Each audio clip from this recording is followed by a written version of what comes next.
Sheldon Cooper is annoying, self-centered, and he can't read a room to save his life. Young Sheldon spells the real problem out for us a few times, and odds are you still missed it. So today, we are going over the awful truth about young Sheldon Cooper. Let's get into it. Sheldon did not get where he got on his own, and I don't mean that in the soft way people say it about anybody successful. I mean there was an entire group of people quietly rearranging their days so that one kid could keep moving forward. And the show puts it on screen constantly without ever making a big deal about it. You're supposed to be laughing at the jokes in those scenes. You're not really supposed to be counting who paid for what. But if you go back and count, the number gets uncomfortable fast, and it starts way earlier than most people remember.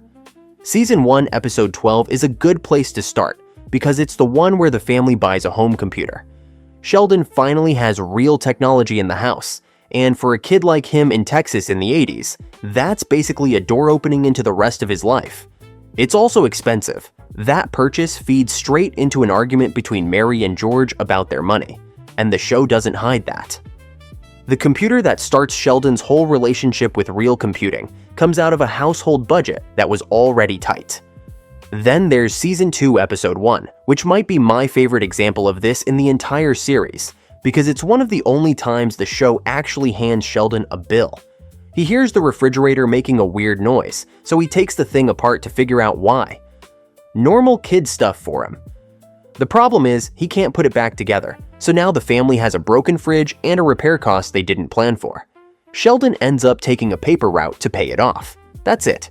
That's about as clear as this show ever gets about his curiosity costing real money and him being the one who has to pay it back. Almost every other time, somebody else covers it. Mary builds the family calendar around what Sheldon needs, which school he's fighting with, which teacher needs handling, which meltdown is happening today. George drives him places he has zero interest in going.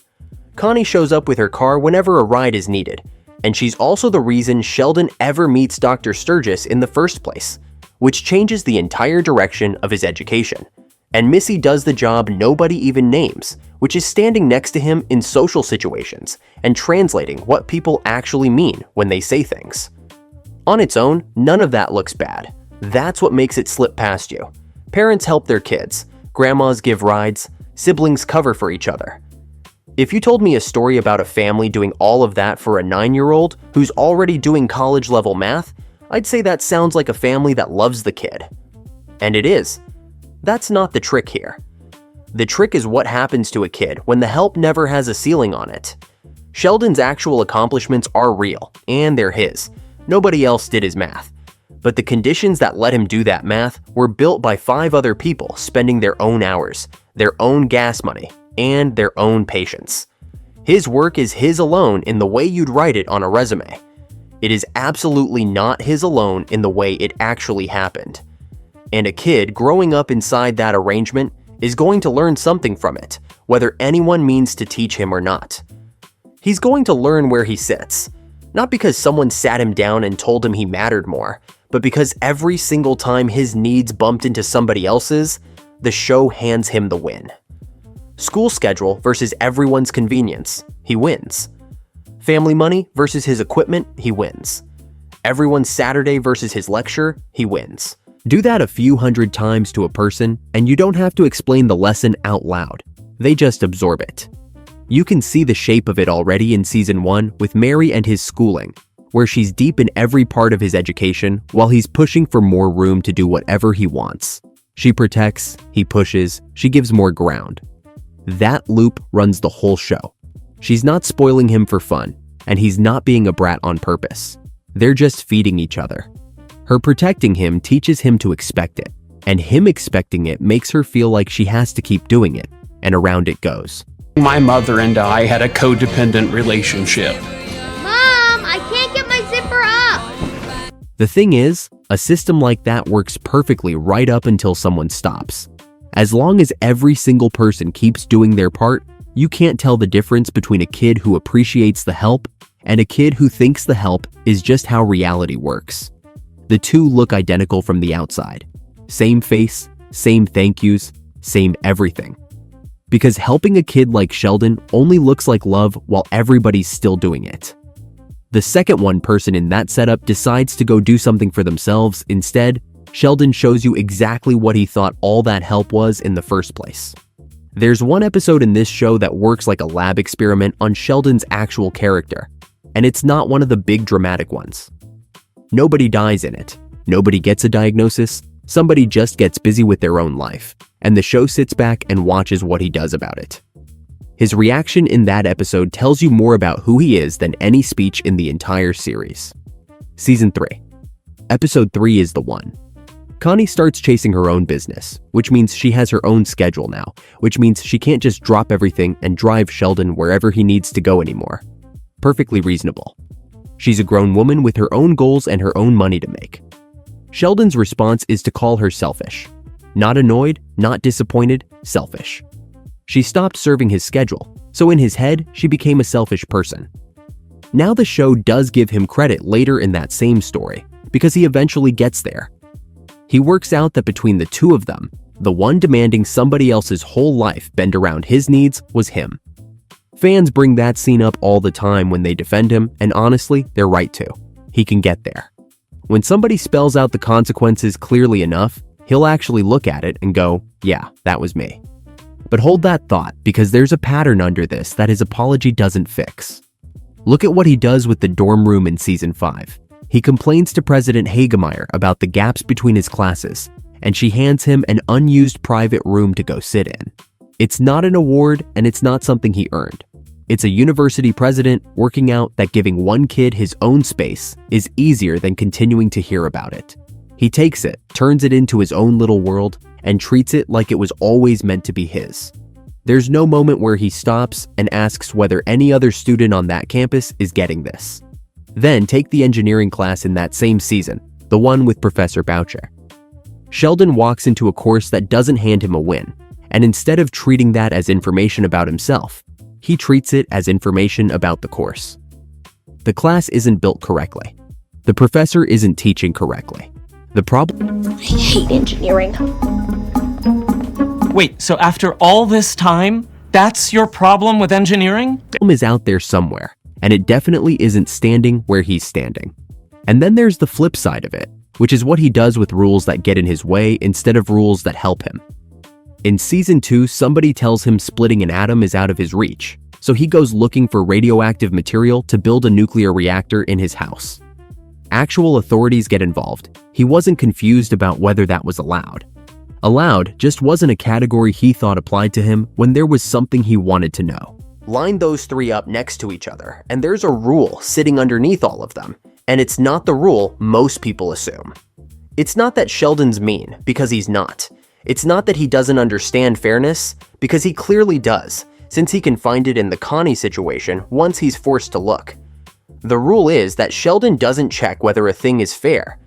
He checks which direction it's pointed. Watch it work. A person with their own goals takes time away from him, so she gets called selfish. A university hands him something nobody else is getting, so it becomes his and nobody needs to hear about it. A class fails to give him the outcome he expected, so the class is broken. Every one of those is Sheldon looking at a situation and deciding what it is based on whether it helped him or cost him. Same brain, same kid. Completely different standard depending on which way the arrow's facing. And the wild part is, he's not lying about any of it. He genuinely believes each of those readings when he says them. He's not doing bad faith. He's got years of evidence backing him up, because for most of his life, the world actually has been arranged that way, by people who love him and did it on purpose. I know this must be a hard decision for you, but if you let him come here, I promise we'll take good care of him. So, when it stops being arranged that way, his honest read on the situation is that something has gone wrong. The thing fans keep circling back to is that he does correct himself, and that's true. But look at how the correction works. He needs somebody outside his own head to explain the cost to him before he can see it. Left alone with the Connie situation, his answer was selfish. It took a whole conflict to move him off that. He's not incapable of the right answer. He just never arrives at it first. Which raises the obvious problem with everything I just said. If he can be walked to the right answer, and he does get walked there over and over across 7 seasons, then why does the same thing keep happening? Why does a kid who's smart enough to run circles around college professors keep needing the same lesson taught to him again in the next season? Because there's one specific thing you can take from Sheldon Cooper that he will never, ever bend on, and it has nothing to do with rides or dorm rooms or a class he didn't like.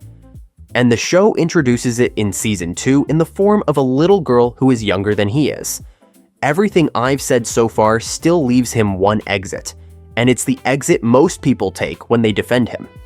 You could argue a kid that smart, that young, in that much of a bubble, simply doesn't know any better. Poor Sheldon, he doesn't know any better. Exactly. Poor Sheldon.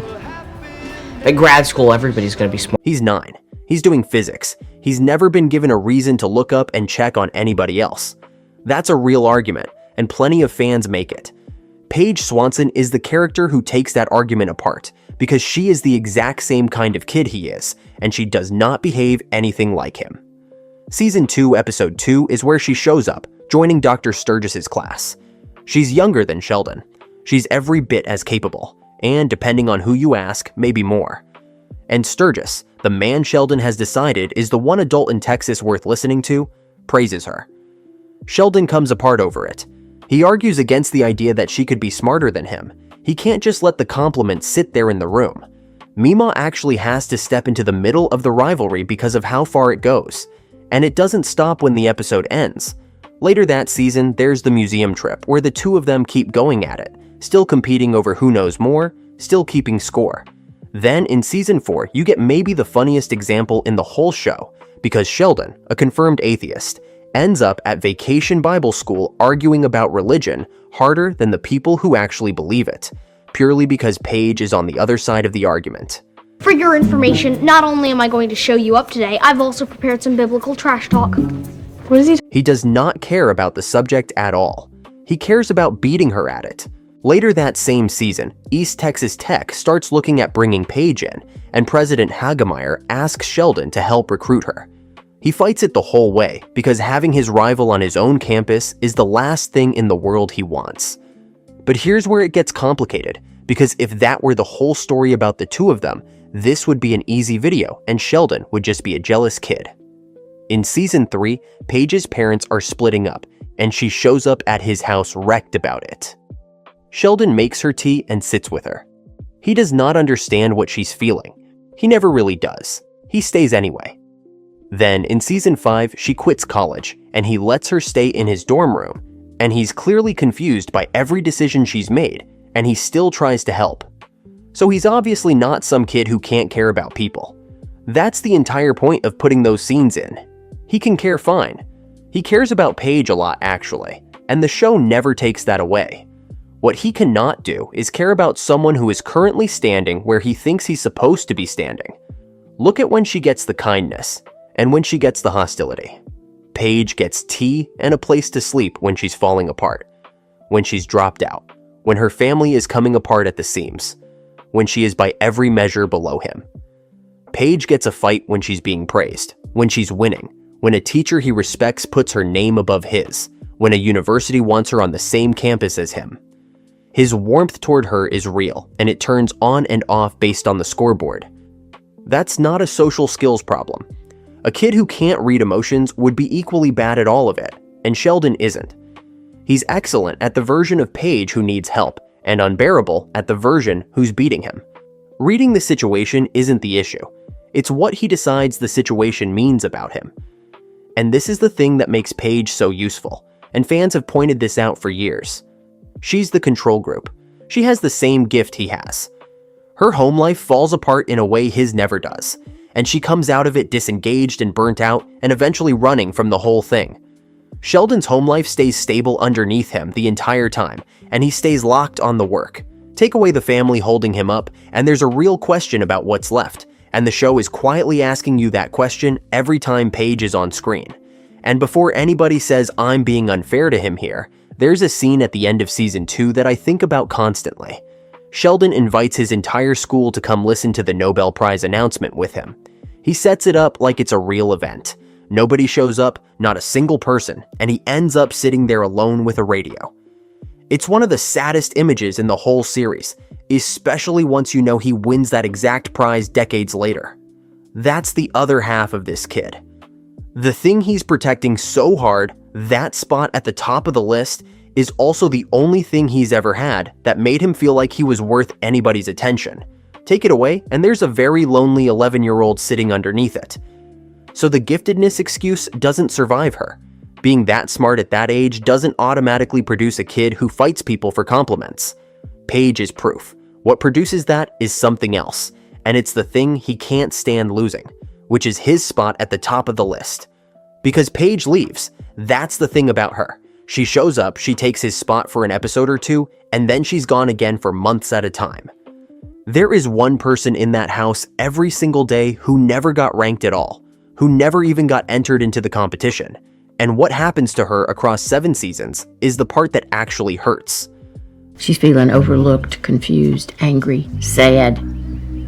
Missy Cooper is the exact same age as Sheldon. Same house, same parents, same everything, born on the same day. And she spends most of this show being the least looked after person in that family by a pretty wide margin. This is not me reading into it either, because the show measures it directly, on purpose, with an actual test. Season 2, Episode 5 is the twin study. Researchers bring both twins in and start running them through testing, and the results are exactly what you'd expect on one side and completely ignored on the other. Sheldon destroys the academic portion, obviously. Missy, meanwhile, is reading the adults in the room. She clocks what the researchers are actually doing, picks up on the emotional stuff underneath the questions, and works out the dynamics between the grown-ups running the study. She is genuinely, measurably good at something. Only one of those two things gets treated like a talent. To the show's credit, Mary does notice afterward that Missy feels overlooked, and she lets Missy pick an activity to do together. That's a real moment and it counts. But look at the scale of the response. One kid's ability gets him a rewritten education, college classes, mentors, and a family calendar built around him. The other kid's ability gets her an afternoon. It builds from there. Season 4 is where the twins actually break, after Missy gets her heart broken, and Sheldon responds by connecting her attitude to why she can't keep a boyfriend. This might be why you're having boy problems. He's not trying to hurt her. In his head, he's just saying the accurate thing out loud, which is somehow worse. The fight that follows wrecks his train setup. Missy runs off, and Sheldon goes after her, and both of them end up out of the house while their parents deal with the wreckage. Then Season 6, Episode 14 lands the whole thing. This is the big database launch, the thing Sheldon has built his entire year around, and it goes nowhere. Running alongside it, in the same episode, Mandy goes into labor. Cece gets born, which is the actual enormous thing happening to this family, and Missy is away at school while all of it unfolds, and she only hears about her niece afterward, because nobody thought to tell her. In the following episode, while Sheldon is still spiraling over the database like it ended his career, she says out loud that she's been forgotten. The show put those two stories in the same episode on purpose. Fans catch this every rewatch. One kid is treating a project that flopped like a genuine tragedy, and the same stretch of the show has a girl finding out her family had a baby without telling her. That contrast is the whole show in miniature, and it keeps going after that. Right after the baby news, Missy takes her dad's truck and runs off with Paige, which is about as loud as a teenager can get about not being seen. Sheldon reporting her earlier didn't fix a thing, because getting reported was never the problem she had. Hey, it's Missy. I stole my dad's truck. I'm running away. Wanna come? Come and get me. The clearest picture of all of it is the Season 6 finale, and the show frames it so plainly it's almost rude. Sheldon and Mary are on a plane to Germany for his summer program, the one the whole family scraped and stressed to pay for. Back in Texas, a tornado tears through and destroys Mima's house, with Missy and George caught in the middle of it. He is literally in the air, flying away from his family on a trip they all chipped in for, while the worst day of their year happens behind him. He didn't cause the tornado, obviously. He's just not there, and he's not there because every single one of them agreed he shouldn't have to be. That image does more work than any argument about him ever could. Now, the easy version of this argument is to blame all of that on Sheldon, and I want to be clear that's not what's happening here. He was 9, then 11, then 13. Kids do not decide where the attention in a house goes. Mary and George decide that. Every choice about who gets driven where and whose problem gets handled first was made by adults. And Missy being overlooked is a thing those adults did, not something her brother engineered. He also isn't cold toward her, which is the part people skip.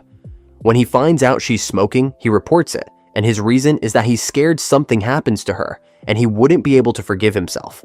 I would never be able to forgive myself if anything bad happened to you.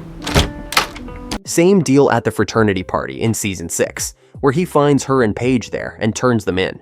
And yeah, it's nosy and rule-obsessed and extremely Sheldon, but it's also a kid who is legitimately worried.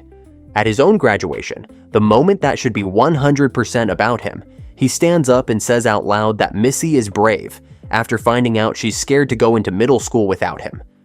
He loves his sister. Full stop.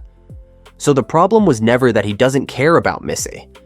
The problem is that he lives every single day inside a setup that costs her something, and he never once turns around and asks who's covering it. He didn't build the machine. He just never checks the receipts. And that's a specific kind of failure, and it's not a cartoon villain kind. It's the kind where you can be a good brother in the moments you're actually looking at somebody and still spend your whole childhood standing on top of them without noticing. He's not stealing her attention. It's being handed to him and he's taking it the way anybody takes something that's always been there. Because if Missy paid for it, and Meemaw paid for it, and Paige got shoved sideways for it, then somebody in that family had to be keeping the actual total. Somebody had to be adding it up while it was happening. And somebody was, and the show doesn't tell you who until years later, on a completely different series, in a conversation Sheldon never saw coming. What that person says to him changes everything you've watched up to this point. The actual awful truth about Sheldon Cooper isn't in young Sheldon at all. You can watch all 7 seasons and never quite land on it because the show is too close to him and he's still a kid the whole time. It shows up years later in The Big Bang Theory, in a conversation with the brother he spent his entire childhood calling stupid. The Big Bang Theory Season 11. Episode 23 is where it happens. Georgie finally tells Sheldon what went on after their dad died. He took care of Mary. He took care of Missy. He handled the family problems that came flooding in. And this is the part that lands like a truck. He specifically kept Sheldon from finding out how bad it got, so that Sheldon could stay in school and keep going. And Sheldon is surprised. That's the detail. He is genuinely, visibly surprised because he did not know. He made it all the way to adulthood, through his degrees, through his career, through years of telling people about his terrible family, without ever finding out what his own departure cost the people he left behind. Somebody paid that bill and made sure the receipt never reached him. It stacks up with everything else too. Sheldon's education was expensive. His summer program in Germany was expensive. Those costs landed on a family that did not have that kind of money lying around, and the show puts real work into showing you the scramble to make Germany happen. Just gave me all this money for Germany. Oh, that's really something. Meanwhile, Georgie was out there getting his tire business off the ground with his own money. The kid everybody treated as the dumb one was funding himself while the family funded the smart one, and then that same kid picked up the pieces after their dad died. The two of them end up estranged for years after that. Not a spat, not a rough patch, actual years of not speaking. And it takes Leonard stepping in before Sheldon's wedding to get them back in the same room. And once you know what Georgie carried, the estrangement stops being a mystery. It's not that Georgie resents his brother for being smart, it's that he watched his brother benefit from sacrifices he never even learned about, and then never hear a thank you. Because you can't thank somebody for a thing nobody told you happened. And this is a habit, not a one-time thing. Sheldon's memory hangs onto insults way better than it hangs onto favors. He spent years treating Tam like a traitor for not following him out to California, while Tam remembered choosing a relationship and remembered Sheldon leaving without ever calling him once. Same events, 2 people, and Sheldon's version is always the one where something got done to him. Here's what makes this more than a childhood problem though. Near the end of the final season, Sheldon gets real attention for a piece of scientific work, and Dr. Sturgis and Dr. Linkletter end up having to push before their contributions get properly acknowledged. Grown men who taught him still have to speak up in order to get counted. This is not a small kid making a small mistake anymore. And now, we've become them. I wish. This is the exact same behavior from the Mima episode, aged up and wearing a lab coat. And then the show does the thing nobody expected it to do, which is turn around and put Sheldon himself on trial for how he told the story. In the finale, adult Sheldon is writing his memoir, and Amy tells him the book has made his family's history revolve around him. She reminds him that the rest of them lost George too, that his mom lost a husband, his brother and sister lost their dad, and none of that shows up in the version he wrote. Think about where he is when he hears that. He's a grown man. He's married with kids. He's already won the Nobel Prize. He already stood on that stage and said, and this is exactly how he put it, that he had been under a misapprehension that my accomplishments were mine alone. He said that out loud in front of everyone, and he meant it. He knew. And then decades later, he sat down to write his life story and did the same thing all over again, and needed his wife to point it out a second time. Well, are you writing your memoir or a fantasy novel? For your information, the word memoir comes from memory, and these... That's the awful truth. And it's not that he's evil, and it's not that he never loved anybody. He loved all of them. He prayed for his dad when George was in the hospital, and he doesn't even believe in God. He stood up in front of an entire congregation and defended Georgie and Mandy when the church turned on them. He got baptized before he left Texas, a thing he thinks is meaningless, purely because it made his mother feel better about letting him go. That kid was capable of real love the entire time. He just could never hold the story of his own life without putting himself in the middle of it, and every single person around him had to keep reaching in and correcting the frame over and over for 40 years. Which brings it back to the last conversation he had with his father. Season 7, George dies of a heart attack right before the families move, and the final exchange between them is nothing. It's an ordinary Tuesday kind of moment, unfinished, no goodbye in it. And Sheldon spends the funeral episode replaying it in his head, rewriting it into versions where he said something, where he did it right. He can't fix it, he's got the smartest brain in the state, and it will not let him go back one day. Because he'd already had his chance, and he used it on lightning. Back in Season 1, George drove him all the way to Cape Canaveral to watch a shuttle launch. The launch got scrubbed, and instead of saying thank you, instead of telling his dad what that whole trip meant to him, Sheldon explained lightning to him. Adult Sheldon says later that it was one of the best days of his life. George never heard that, and the show doesn't end with him fixed. It ends with him agreeing to go to his son's hockey game instead of working on the memoir. That's the growth. A man who spent his entire life being told he was the most important person in the room finally sitting in a cold arena for 2 hours for somebody else. And it took his wife telling him to. If you want more young Sheldon breakdowns, check out the video on your screen now and subscribe for even more.